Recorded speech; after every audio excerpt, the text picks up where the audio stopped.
Hello, I'm Jim Flick, Director of Instruction for the Golf Digest Schools. In most games, the player reacts to his target while he's looking at it.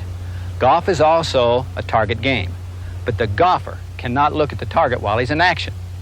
The things he must do to get to his target are done while he's looking at the ball. That's a big difference. Every phase of our Golf Digest School concept and program has been put together like good players play the game. That's feeling the swing and reacting to the target. Your game will improve dramatically if you will learn to react to the target. Remember, you see the ball, but your mind's eye relates to the target. Let's watch Bob Toskey, Dean of Instructors for our Golf Digest Schools, a former great player on the PGA Tour, now enjoying himself and competing successfully on the Senior Tour, share with us what's in his mind as he prepares his club and his body to put the golf ball into the target area.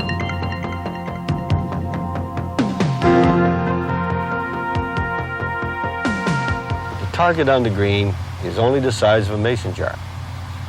You've got to set the target in your mind, determine the direction, and how far you've got to go. Getting the ball to roll the right distance will be determined by solid contact and the speed and the length of your stroke.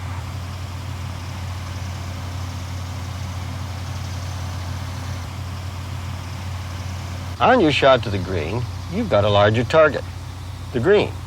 You have to define that target and set it in your mind's eye. You want the ball to fly in a predetermined manner by controlling the club face through proper hand and arm control.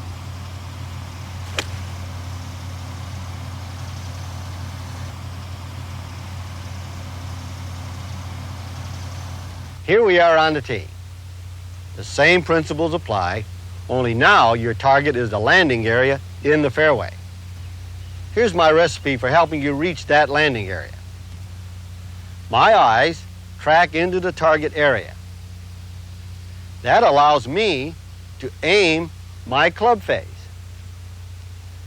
Now I prepare my stance using my target line. I adjust my stance for desired ball position and weight distribution. I'll use the target line again to guide the path of my golf swing. You've seen me hit two different kinds of shots, each requiring a different angle of approach into the back of the ball. With the putter, I wanted to make contact with the bottom of my swing arc. With the short iron, I struck the ball with the club face still descending. Now, I want to hit the ball using a level to a slightly ascending angle of approach.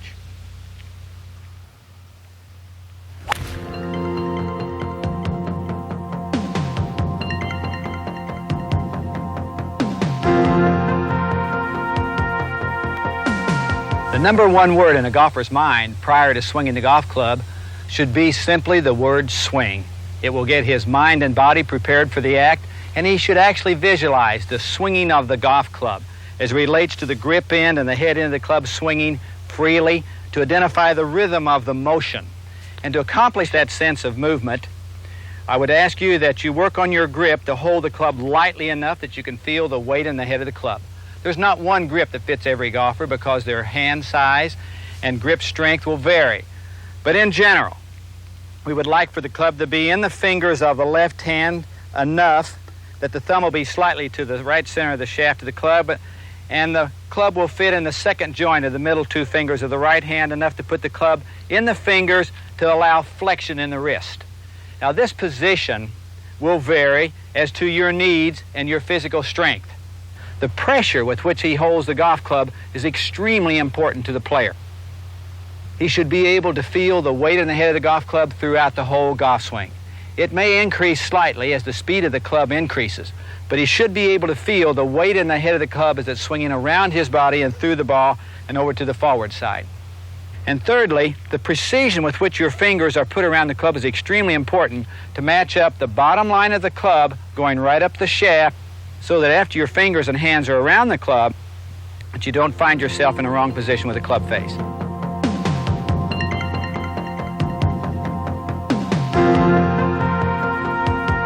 I'd like to define the responsibility of the hands, wrists, and forearms as they swing the golf club. The hands basically will cock,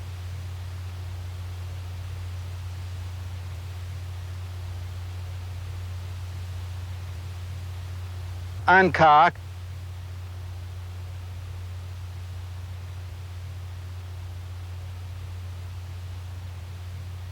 and recock.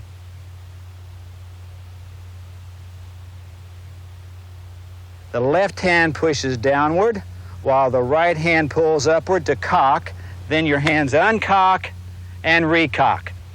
Your wrists give you the flexibility to allow that to happen. And now let's discuss what the forearms do. Much as if you were putting your arms in front of you to shake hands with the ball, your right arm will fold as your arms swing backward and allow your thumbs to go into an upward position.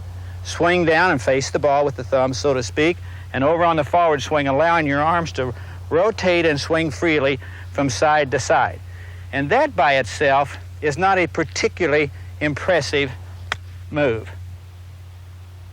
I hit a 6-iron something like 160 yards, and those two little tapping actions only gave about 25 yards apiece, but when we tie them together, isn't it interesting that they're going to produce about 40% of the distance of my normal 6-iron. You will feel as you swing back, your right elbow will fold while your hands are cocking.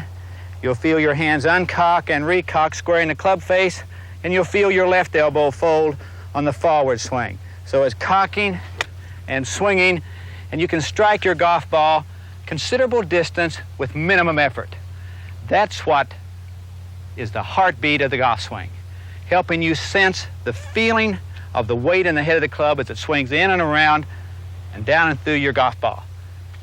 Again, the purpose of your hands, wrists, and forearms is to create speed through flexibility and motion and to square the club face. There's a couple little drills that we use at the schools that are interesting to develop more sensitivity and feel. And one is to put a T in the end of the shaft. Grip down on your club so you can comfortably feel the weight in the head of the club. Then swing the club back just far enough that your wrist cock puts the grip into the shaft, pointing to the ball. Swinging down, and then again pointing the T on the forward swing side back to the position the ball was setting on the tee. One more time. The T to re-tee drill might very well be your number one drill to identify sensitivity for the swinging of the club. To square the club face up, get maximum speed, and that brings an interesting point. Most of the people wanting distance relate to power and effort. No, distance comes from club head speed and center face contacts. You don't need a lot of effort. You need the flexibility and freedom to swing the golf club. Another drill that we use that looks hard but really is kind of fun and isn't so very difficult is the chair drill. It emphasizes the use of your hands. And I need a 3-wood. I would suggest a 3-wood to start with. Sit on the right front corner of the chair. Feel as though you're reaching slightly for your golf ball and you can almost hide your right leg. Choke down on your club just a little bit and pretend you're driving your car. You're going to strap yourself with your seat harness in so that you can't jump around. And now my hands, wrists, and forearms are merely going to swing the club around and behind me and strike my golf ball a fairly good distance with minimal amount of effort. Hold the club light enough that you can feel the weight in the head of the club. Let it swing and find the golf ball. I'm still facing the tee, which indicates a maximum amount of hands, wrists, and forearms in swinging the head of the golf club.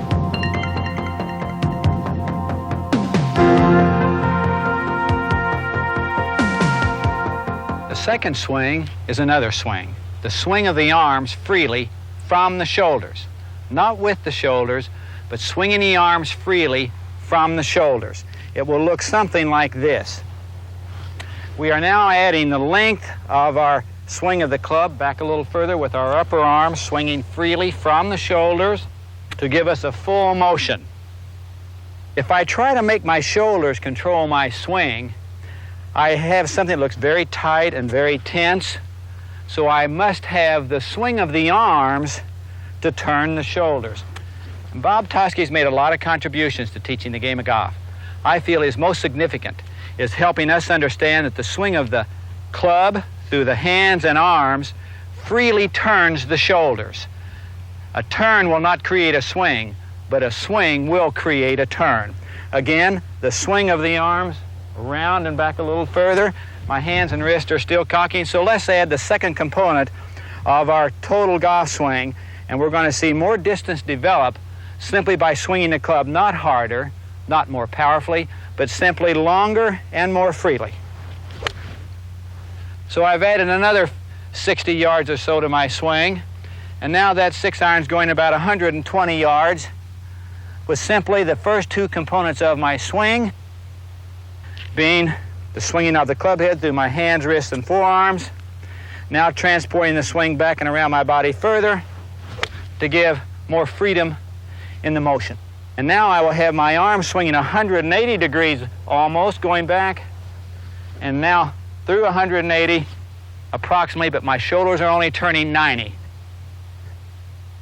My body turns, but it's in response to the swing. The purpose of the second swing is for transportation of my hands, wrists, and forearms, and to give my motion a sense of rhythm and freedom. We have a couple drills, as you might imagine, to help you develop better feel for what your arms and hands are doing. And as I was hitting some of those shots with my feet almost together, I will try to do that again. And as I do that, the body effort is diminished, but the swinging effort is increased as my hands and arms swing. For those of you that tend to slice the ball because your shoulders will not allow your arms to swing freely and go right on past you with the club head releasing and squaring up, we have a drill we call back to target. Measure out and take your regular starting position, locate your left shoulder as your fulcrum point, then turn backwards. You still want to sense and feel the club swinging in your regular path behind you and down and strike the ball over your finish. So I've got to make the same swing as I would in my regular position, feeling the club swing freely up with my hands and arms, down, through, and over, letting the club release and go right on past me. The purpose of this drill is to get the feeling that your arms and hands are swinging the club down without your body interfering and turning past the ball first, which tends to make the grip end get way ahead of the club head and slice your ball to the right. I still must sense the swinging action of the club in its normal path, in its normal position, as the club swings and goes past me very freely with my first two components. I'll lace this one for you.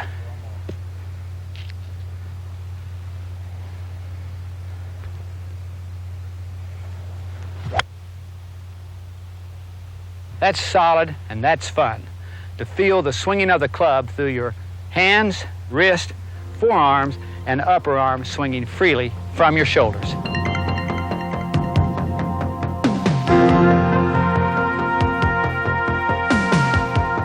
We are now ready to add the third component to our swing, and that is the pivot, the movement of the feet, the legs, and the torso to support the two swings.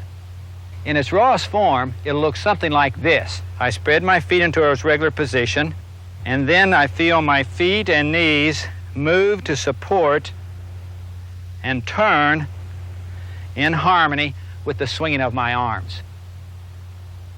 When I watch a really good player, what I see is the body turns in harmony with the swinging of the club. They can sense how fast they should move their body related to what the club is doing.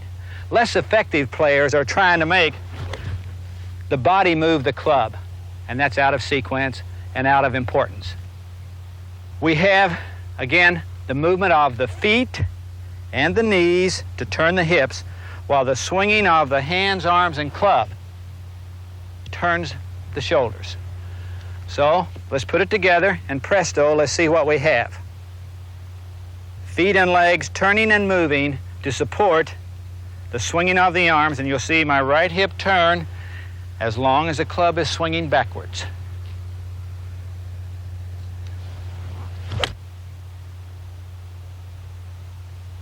That allows my arms to stay very flexible and to feel the club as it swings. Again, the pivot gives us about 20% of the distance we hit our golf ball. The pivot is very important, but for the purpose of support and give assistance to the two swings. Again, it will look like so. My feet, legs, and hips turn to support the swinging of the club and my arms. And a little more definition about how the parts of the body move to pivot.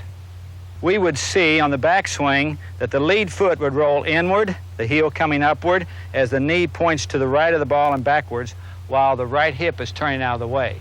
Then the forward swing, the feet will go to the ground again, the weight will move to the outside of the left foot, to the inside of the right foot, and our knees will shift our weight forward and our hip will turn around us to support the swinging of our arms in the right swing path on the forward swing.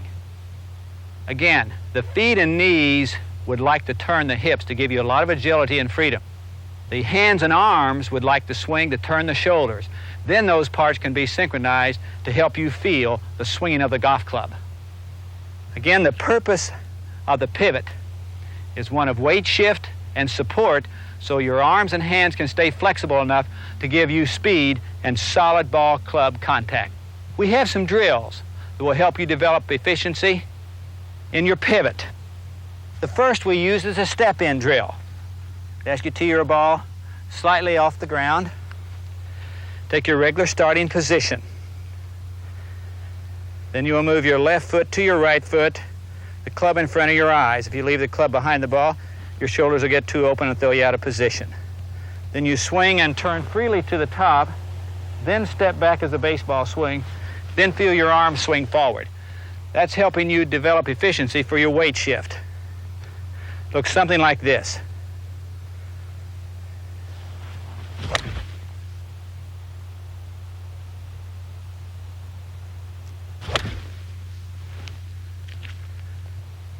That should very nearly be my regular distance, but the motion helps me develop the sensitivity of my feet and legs to move laterally to support the swinging of my arms and hands.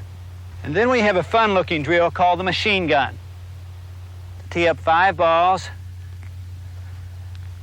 slightly off the ground again, and this will help you sense the movement of your body with each part contributing its fair share. The purpose of this drill is to develop the harmony between the movement of the feet and legs with the swinging of the arms and the club.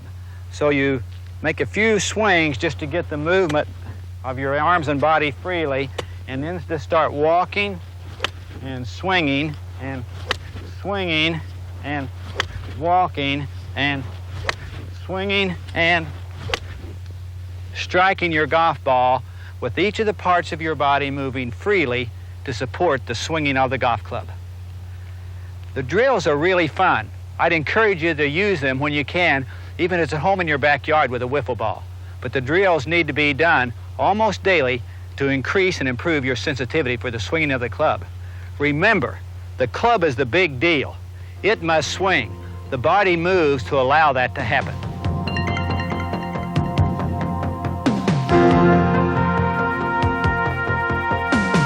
But let's put them together. Starting with your wrist cock, we have about 40% of the distance we hit our golf ball. Hands, wrists, and forearms swinging the club for 40% or about 60 yards with a 6-iron. Now we're going to add the upper arm swinging freely from the shoulders for an approximate another 40%. And we have 2 of our 3 elements as swings. The timing of the swing of the club with the swinging of the arms. And finally now, the pivot to support and time those 2 swings.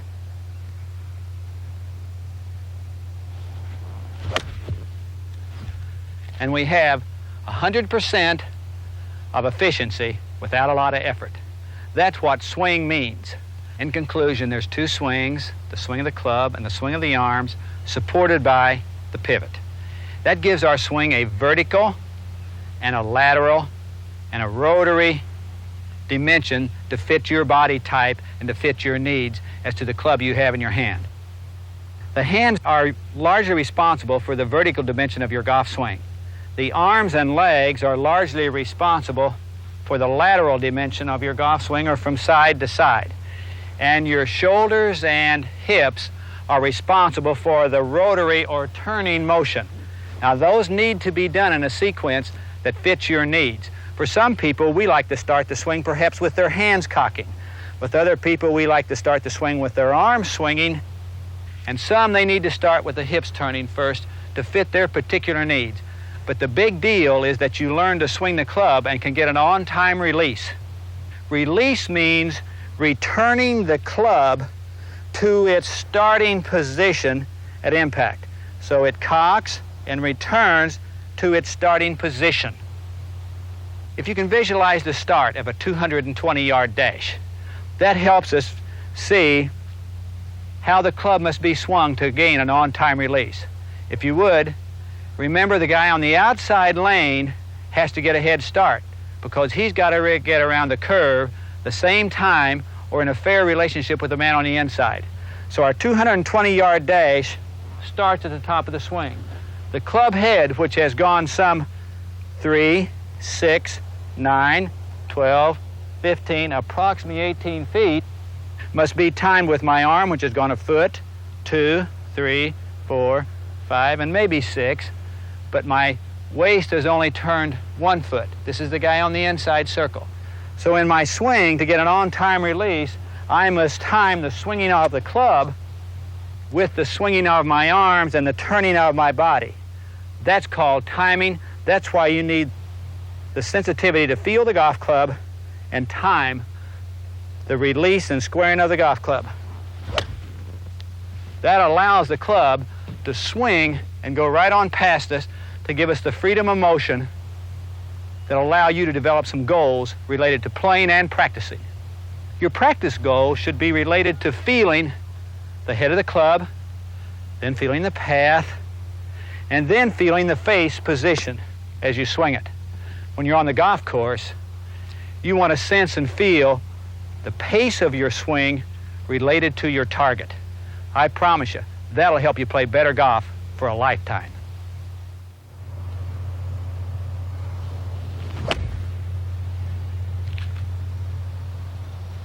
Bob, anything you'd like to add?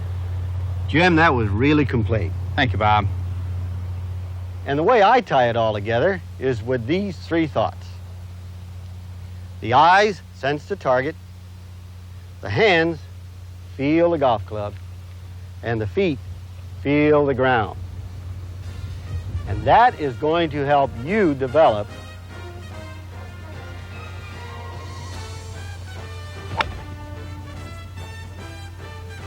a swing for a lifetime.